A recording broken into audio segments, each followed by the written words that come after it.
تنصروا الله ينصركم ويثبت أقدامكم. Bismillahirrahmanirrahim. Perkenankan kami berbagi bacaan surat setelah Al-Fatihah. 1. Dianjurkan untuk membaca surat apapun setelah membaca Al-Fatihah. 2. Ini berdasarkan petunjuk Nabi SAW ketika beliau mengajari orang yang sholatnya salah. Beliau mengatakan, "Idza qumta ila sholati fakabbir, thumma qra' ma tayassara ma'aka minal Qur'an." Yang artinya, jika kamu mau sholat, maka bertakbirlah.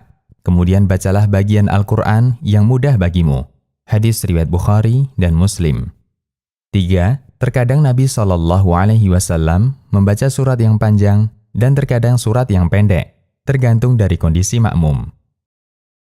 Dari Abu Qatadah radhiyallahu anhu, Nabi SAW bersabda, "Inni la'akumu fis shalah, uridu an utawwila fiha, fa asma'u buka as-sabi, fa atajawwazu fi salati, karahiyata an asyukka ala ummihi." Yang artinya, saya pernah mengimami salat dan saya ingin memperlama bacaannya. Lalu saya mendengar tangisan bayi dan saya pun memperingan salatku. Saya tidak ingin memberatkan ibunya. Hadis riwayat Ahmad dan Bukhari. 4. Umumnya Nabi SAW membaca satu surat utuh dalam satu rakaat, seperti yang diceritakan Abu Qatadah radhiyallahu anhu.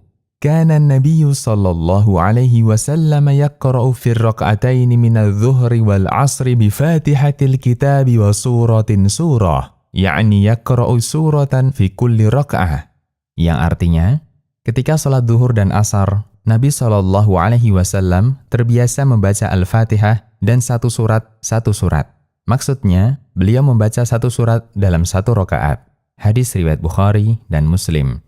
Rasulullah SAW juga bersabda, "Likulli suratin hadduha minar ruku'i was sujud." Yang artinya, setiap surat itu memiliki hak satu ruku' dan sujud. Hadis riwayat Baihaqi dan disahihkan Al-Albani. 5. Terkadang Nabi SAW mengulang surat yang dibaca di rakaat pertama, diulang di rakaat kedua. Hadis riwayat Ahmad dan Abu Ya'la. 6. Terkadang beliau juga membaca beberapa surat dalam satu rakaat. Ini juga pernah dilakukan oleh Imam Masjid Quba. Beliau selalu mengawali bacaan surat dengan membaca surat Al-Ikhlas, kemudian disambung dengan surat lainnya yang lebih panjang. Sikap Imam Masjid Quba ini direstui oleh Nabi SAW. Hadis riwayat Bukhari dan Turmudi.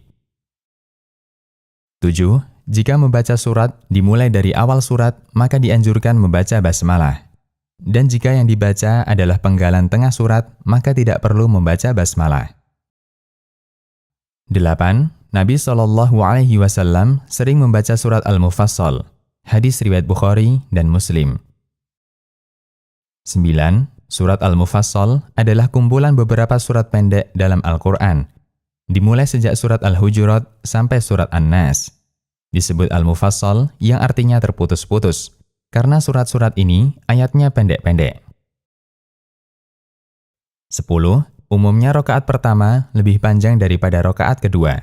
Hadis riwayat Bukhari dan Muslim.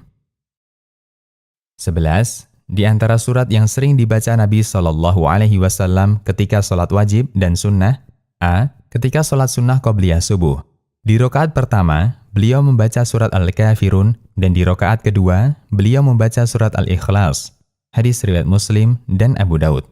B. Ketika subuh hari Jumat, di rakaat pertama, beliau membaca surat As-Sajdah dan rakaat kedua membaca surat Al-Insan.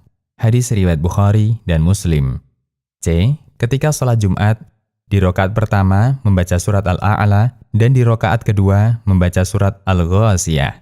Hadis riwayat Muslim dan Abu Daud. D. Ketika witir 3 rakaat, beliau membaca surat Al-A'la di rakaat pertama, Al-Kafirun di rakaat kedua, dan Al-Ikhlas di rakaat ketiga. Hadis riwayat Nasa'i dan Hakim. 12. Boleh tidak membaca surat setelah membaca Al-Fatihah. Sebagaimana pemuda yang ditanya Nabi SAW tentang bacaan sholatnya. Pemuda ini menjawab, membaca Al-Fatihah, kemudian ruku, dan seterusnya. Sikap ini dibenarkan oleh Nabi Shallallahu Alaihi Wasallam. Hadis riwayat Ibnu Khuzaimah dan Al-Baihaqi. 13. Untuk sholat tahajud, seseorang bisa membaca surat sepanjang apapun yang dia inginkan.